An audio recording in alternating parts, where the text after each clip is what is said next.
What's up, everybody? I'm Jeremy, and you're watching Morphs. This week's video, we are diving back into the whole expenses of being and becoming a snake breeder. If you missed last week's video, I'll put it up here in one of these corners. Make sure you go back and check it out at the end of this video. Or I guess you could check it out now and just come back to this video, but make sure you guys come back.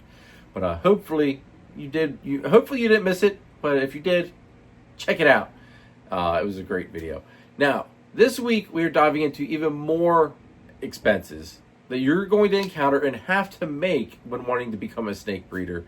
So make sure you guys do take some notes. Think about it. If this is mainly focused towards the people that are coming into the hobby, that are contemplating, do I want to breed snakes? Do I just want to be a pet keeper?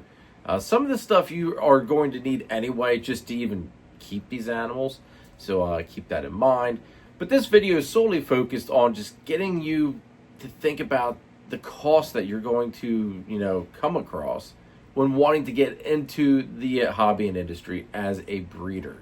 I think there's a lot of stuff that gets overlooked. You get wrapped up in the animals and you don't think about the stuff that you can't avoid that you must buy. So let's go ahead and dive on into part 2 of the expenses of being a snake breeder. Scaled Paranoia is owned and operated by Greg Klein and his wife. They're a husband and wife team that are focusing on ball pythons and western hog noses. Their 2025 ball python projects are Kikis, G-Stripe, Hypo, Mandarin, Astro, and Furrow. So make sure you head on over to Scaled Paranoia and check them out. Scaled Paranoia, let us help you get over your fear of reptiles. Alright guys, now, remember last time I had to have a cheat sheet? Well, I still need to have a cheat sheet. So, because there's just that much stuff. There's that many models and prices. I can't keep it all straight. So I'm trying to give you guys, the models, how much this stuff is going to be. I'm not going to dive into the exact specs of each individual item because you can go ahead and look these up online and you can determine which one is best for you, which one you're going to want to use yourself. So let's go and start off with probably the most important thing other than the racks, because let's face it, you've got to have something to put these animals in. But this would be the next most important thing because this is what's going to control the heat for those racks. That's right, thermostats, folks. You guys got to think about these thermostats. There's 2 main brands that I highly recommend. We'll go over those and I will give you my thoughts on which one I think and prefer for myself and for my own operations here. So let's go ahead and check those out. The first one would be Vivarium Electronics. And I'm going to refer to them as VE because that's just so much easier to say than Vivarium Electronics. It's just too much. Anyway, so for VE, the VE 100 starts off at $90. $90 for a VE 100. Now, with all the VE stuff, it is single probe up until the very last one that we're going to go over. So that gives you one control zone. Now, each model does have different features, but it only gives you one control zone. That, I think, is a big deterrent for me personally, but maybe you only need one. Maybe your rack isn't a big, like one of these ARS racks behind me here where I try to split it up into 2 zones. So VE 100, $90. The VE 200, like I said, the specs on each model are a little bit different. Still one probe though. The VE 200 is $120. For the VE 300, it's $145. Again, there's a little bit more options. The thermostat itself can do a little bit more than the other previous models. Now, the model, if you're going to go with the VE series that I would personally suggest that you do, would be the VE 300 times 2. Now, you say, Jeremy, why the VE 300 times 2? One, the price point is $200. That's not bad. That's not a bad price for a thermostat.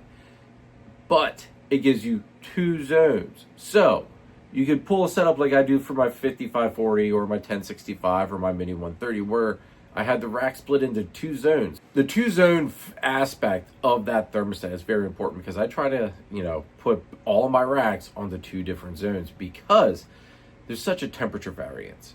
The bottom's going to be cooler, the top's always going to be a little bit hotter because hot air rises. So I put one of the probes, I set that down probably part way up on the bottom half, so that way that can control that temperature, zone a lot more consistently. And then I put the top half on its own on another zone, because like I said, that hot air is going to rise, so you won't need to set that thermostat as high probably on that upper half, because all the heat from that bottom half is coming up. So those temps are going to have to be set a little bit cooler probably on that thermostat to reach your hot spot temp that you want to hit. Where on your bottom one, you're probably going to have to be a little bit higher, because of the air is going to be much cooler down on the bottom portion. So VE 300 times 2, that would be what I would suggest if you're going to go with the VE series. Go ahead, check them out. Reptile Basics, I think, is where I was pricing them at. So go check out Reptile Basics and see what you guys think. Make sure you check out Nathan at Infinite Possible Pythons. He is your guy to go to if you want to get into the Bang project. On top of it, he's working a bunch of awesome ball python projects. Kahua geckos, Leachianus geckos, crested geckos, some scaleless corn snakes, and he is your one-stop shop for all your branding needs. So check him out. Check out Chris Shelley over at S Reptilia if you need a high-end ball python, blood python, locality boa, or colubrid. He's also Pennsylvania's distributor of Coco to Go and the Chipper, and he can also hook you up with some rats. So make sure you guys check out Chris over at S Reptilia. Now, the next thermostat brand that I highly, highly recommend. I love this brand. This is what I use on everything. It has never steered me wrong. I love the way it functions. Every aspect of it. I just absolutely love it. And that would be Spider Robotics Herpstats. Absolutely love Herpstats. I think they're probably the best thermostat in the game. My personal opinion, maybe you like VE, maybe you like some other brand, who knows? I personally love the Herpstat. So, the Herpstat ones, and now I'm going to give you the Spiderweb Herpstat prices along with the regular Herpstat prices. The Spiderwebs will be a little bit pricier, but I think they're worth every bit more because the Spiderwebs are Wi-Fi connected. So if you're running an app like, say, Husbandry Pro, and you're on the proper, and you're on the right tier, which link for Husbandry Pro is in the description down below. Check it out. Get that free 60-day trial. Use code WARFLES60. Link for that is down below. But anyway, if you're using Husbandry Pro and you're at the proper tier, you can link all your Herpstat Spiderwebs to your Husbandry Pro, no matter where you're at. You can keep track of what's going on with your thermostats. You'll know if there's a spike going on. You'll know if you got something's failing, something's going wrong. You'll get notifications through there as well. It's probably like the ability of it is mind-blowing, but it's probably the best bang for your buck is to go with these Spiderwebs. That's just my personal opinion. Maybe that's a feature you could really care less about, but I think it's worth every penny for that little bit of peace of mind that I can keep track of and get notifications if something starts to go wrong. Because let's face it, what we have wrapped up animal-wise in these racks is irreplaceable. One, the time, just the animals themselves, the amount of money that these animals cost. If you were to have a failure and you didn't know about it and it went to the extreme, it would be super hard to recover from that one. So every little bit of peace of mind that I can give myself is worth every penny extra. So let's go ahead and check out these Herpstat prices. Head on over to Triforce Morphs if you're looking for that missing piece in your ball python breeding project. While you're there, add a little bit of laser citron to the mix, folks. John and Christine can also hook you up with the crested gecko, so don't forget that. Turn up the heat with Triforce Morphs. If you want to use the best reptile record keeping and tracking software on the market today, scan the QR code or click our partnership link in the description down below for a free 30-day trial of Husbandry Pro. I promise you, you will not regret it. The Herpstat 1 Spiderweb starts off at $165. Not bad, not bad. I would run like a Herpstat 1 if you're doing like a smaller rack, like a Sea Serpents rack, or especially like your incubator. That would be the perfect situation for the incubator Herpstat 1 Spiderweb, because you don't really need 2 probes for it, but a great way to keep track of the temps on your incubator. I do have my incubator currently on just a Herpstat 1. It's going to be upgraded to Herpstat Spiderweb this year. I just want that extra peace of mind. I've got some big expensive clutches anticipated for this year. I don't want to risk anything. So Herpstat 1 Spiderweb, $165. Now, The original Herpstat 1 runs you about $150. So that's not that big of a difference. 165 to 150. I'll take the extra cost for that extra peace of mind. I think it's worth every bit of the extra expense.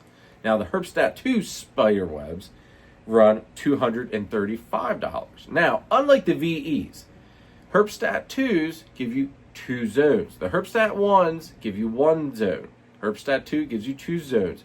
Every one of my adult racks and the hatchling racks run off of a Herpstat 2. Because my way of thinking is one thermostat per rack. If that thermostat's covering multiple racks and that thermostat would by chance fail, that is several racks that are down on heat. I would rather have one thermostat go bad and only have one rack have an issue, as opposed to 4 racks have an issue. Just my way of thinking. Maybe I'm not thinking properly. I don't know. But that's just the way I do it. One Herpstat 2 per rack. So then that way, if God forbid there's an issue with that thermostat and it fails, it's only one rack that's affected, not the others.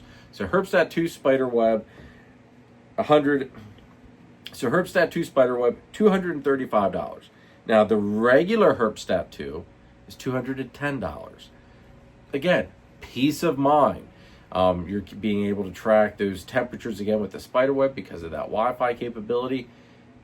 It's worth it, folks. It is so worth it. I love the spiderweb technology. Now the Herpstat 4s, you get 4 sections. You get 4 sections that you can, 4 probes. You can control 4 different zones.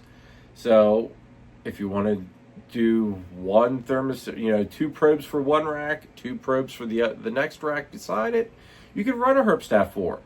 I still like doing it in one thermostat per rack, but hey, whatever floats your boat is how let it be floated. I do run a Herpstat 4 though for my carpet enclosures. Each one is on its own probe, but since I have them in a stack of 3, the Herpstat 4 just makes sense to have that. So I do use that for my PVC enclosures. So Herpstat 4 spiderweb, worth every penny, folks. I personally absolutely love it. Now the regular Herpstat 4 is $369. So the regular Herpstat 4 is $369. A little bit more of a price difference, but there's a lot more going into it. And again, it's got some other different features that the other Herpstat models don't have. It's phenomenal if you're working with like PVC enclosures and you want to have them set up like how I have my carpets, or if you even want to have set them up on the racks instead of one thermostat for every rack, run one thermostat for 2 racks. That's totally up to you. Whatever you feel comfortable with and whatever you think is best for your situation. Now the next level up is the Herpstat 6. Now the spider webs for the Herpstat 6 run for $500. A little bit more, but you're getting 6 zones, folks. 6 zones. That's an awful lot. Whether or not you want to go that many on one thermostat, that's up to you. Use your judgment. I personally, that makes me feel a little uneasy just because, like I said, that one thermostat goes down. It's that many more racks that are out of commission, basically. So go with whatever you want to go with. That's up to you. Your call. Herpstat 6 spiderweb, $500. Now the regular Herpstat 6 is $479. Not that much of a price difference, folks. Not that much at all. Again, use your judgment. You do set your room up however you want to set it up. That's the big thing. Those are the 2 brands of thermostats that I personally would recommend using. I love the Herpstats. Like I said earlier, I use one Herpstat 2 per rack. So that way I split that one rack up into 2 zones. If that thermostat fails, it's just that one rack that's being affected. It's not more than that one. So depending how you want to do it, go with the Herpstat 4. Like I said, I use the Herpstat 4 for my carpet enclosures. My situation might not be what works best for you, and what works best for you might not work best for me. So keep that in mind. That's just the way I do things. I do have a tendency to go a little overkill on things sometimes. But to me, I'd rather be safe than sorry. So let's go ahead and dive into the next set of expenses that you're going to have to encounter with being a breeder. Stop wasting time trying to prove out animals or taking chances on possible hets or genes you don't know that are there. Head on over to Charlie at Gray Rider Reptiles and ShedTesting.com for all of your shed testing needs. He's fast, accurate, and adding new tests on a regular basis. So head on over to ShedTesting.com and check him out. Make sure to use the code CARPET15 for 15% off of your shed test order. Use nothing but the best at ShedTesting.com. So the next thing you've got to think about, and it's inevitable, is bedding. Now you could use so many different substrates for bedding. I prefer cocoa, the cocoa chip, so I use Cocoa to Go and the chipper. I do solely just use the Cocoa to Go. Now the prices for Cocoa to Go are from $20 to $75 roughly per either block and or bale. The $75 bale is 55 pounds. That's a lot of bedding. That can go a good distance when doing these bins. Now, maybe you don't have that many bins. Maybe you don't need that big 55-pound bale. Go buy the cubes. I do recommend using cocoa. That's just me personally. Maybe there's other types of bedding you can use, like really fine wood chip. You could use cypress mulch. You can use, paper. People use unprinted newspaper. Do your research. They all have their pros and cons. Cocoa, I think, is very easy to maintain. It's easy to keep moisture. It doesn't most cocoa, if you're using like the Cocoa to Go, it does not mold easily at all. I don't think I've ever had any molding issues with it at all. It does not stain your water at all. So each brand has their own specific purpose. They're both pros and cons. So do your research, see what works best for you. You might have to play around with it a little bit too. Not everybody's situation is the same. What works here for me in Pennsylvania might not work for you, say, down in Florida or out in Texas or California or wherever in the world you are. What works here might not work for you. It might also be a lot more expensive for you to get it, depending where you're at, as opposed to what it is for me to get it here in Pennsylvania. So do your research, but bedding is another big expense that you're constantly going to have to be going through. Depending how often you do bedding changes and how many animals you have, you're doing it, several times a year.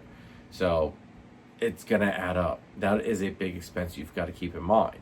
Now the next thing, this is so minor, and you're gonna overlook it. Like, as odd as it is to say this, but your water bowls and your deli cups for your water bowls. Now, I priced everything off of ARS because I use ARS. So your 3.5 ounce deli cup water bowls run $25 per 500 pack. Not bad. I use those for the Mini 130. Now, for the 8 ounce, which would be for like the 1065 series, they are $70 per 500. $70 doesn't sound like much if that's what you're thinking, but you're probably going to need 2 packs at least. If you go about it and do it like I do, where you swap them out, you scrub them, you try not to be wasteful.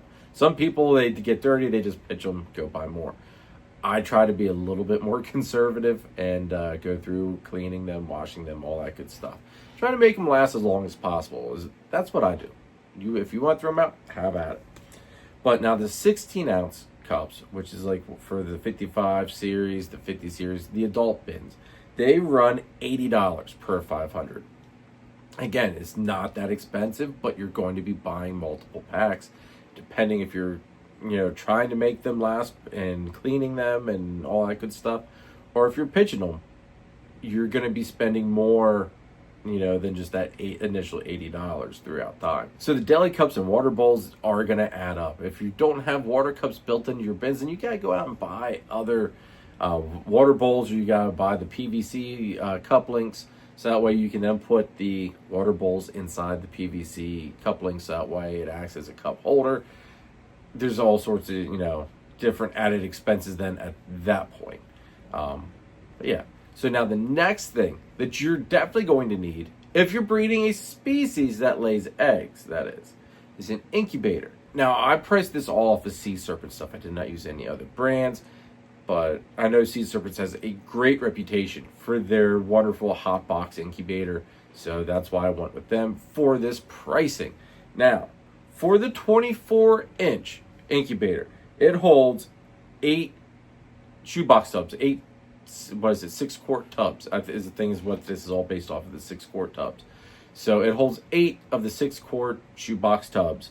That is $600. Not bad, but you know, if you're doing a small operation and you're only expecting to do maybe not even a maximum of 8, that's not bad.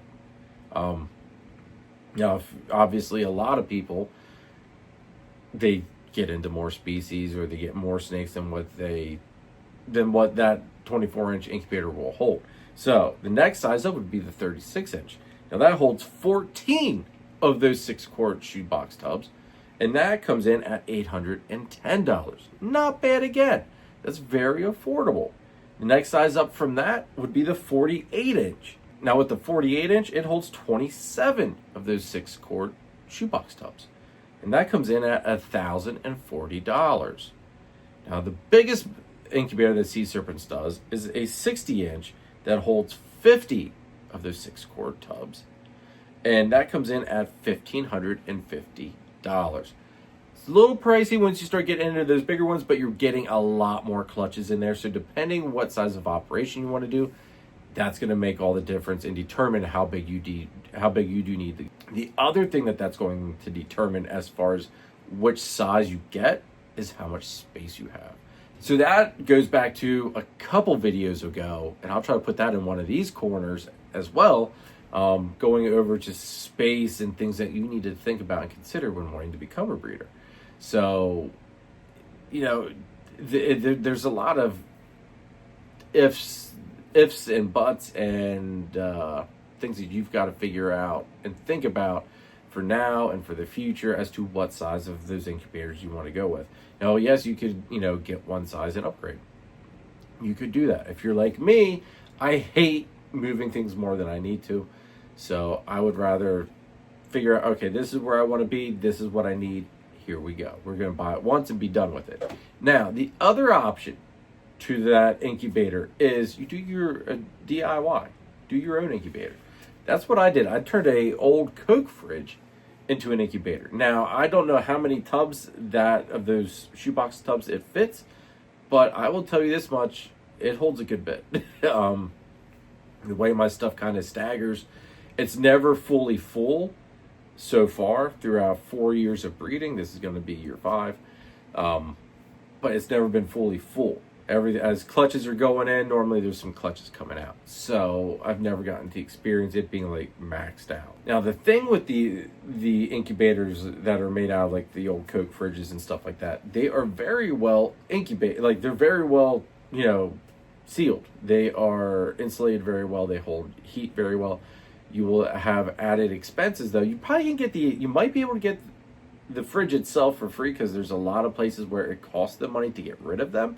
And you're helping them by taking it, and you're saving them money because they'd have to be paying somebody to come and pick it up and take it away. So you probably could get those fridges for free. Now, that being said, you're going to run into extra costs with that. You're going to have to get fans. You're going to have to get the heat tape. And again, you need that thermostat for that incubator itself. Now, I do have a video going over a DIY build. I'll try to remember to put it up in one of these corners as well. But it definitely, I would not hesitate on doing another DIY if I needed to. I might even have to do another one here coming up in the next couple of years with how everything is expanding. But I'll cross that bridge when I get to it. But I would strongly suggest either Sea Serpents or the DIY aspect of, doing your incubator. All right, everybody, that's going to be it for this week's video. Hopefully you enjoyed it. I know this was another long one. There's a lot to go over with this expensive stuff. This should be the last video on that, though. So, hope next week we'll be having something maybe a little bit more interesting for everybody, not just the newbies and the people beginning their journey in the snake keeping and breeding hobby. But anyway, I hope this video was helpful. Hopefully you enjoyed it. I tried to make this as enjoyable as possible, but I also tried to make sure it's informative and helpful. So hopefully it did check all those boxes. Do me a favor though, folks, if you haven't already, hit that like button, hit that subscribe button, hit that notification bell. Drop me a comment down below. Was it helpful? Did you enjoy the video? Is there something else idea-wise, as far as like breeder needs or expenses that you think that I should be covering? I do have some ideas from the channel members from the last member live that we did, so I'm going to be starting some of that stuff up here in the near future. But I think you guys are going to want to see what the next video that's going to be coming out is, just a little bit, because there's going to be a lot, and I mean a lot, of beautiful eye candy in that one. But if you haven't already, folks, do me a favor, check out the channel members. Check out the channel membership. Link for that is in the description down below. Check out the channel sponsors. Greatly appreciate their love and support. And on top of it, make sure you guys don't forget shedtesting.com. Use code CARPET15. Get that 15% off there with Charlie. That's who I use. I would not use anybody other than shedtesting.com for my genetic testing. The other thing is Husbandry Pro. I would be lost without Husbandry Pro. Just like with the thermostats and linking them to Husbandry Pro. So worth every penny. Helps keep me efficient, on track, all that good stuff. I do have Husbandry Pro videos on the channel, so feel free to check those out. But link for Husbandry Pro is in the description down below as well. Use code WARFLES60.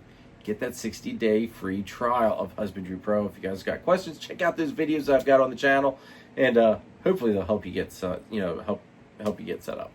But anyway, that's gonna be it, folks. Greatly appreciate all the love and support, and I will catch you next week. Don't forget, Inside the Coil Sunday, 8 p.m. Eastern Standard Time, and I will see you next week, folks. Later.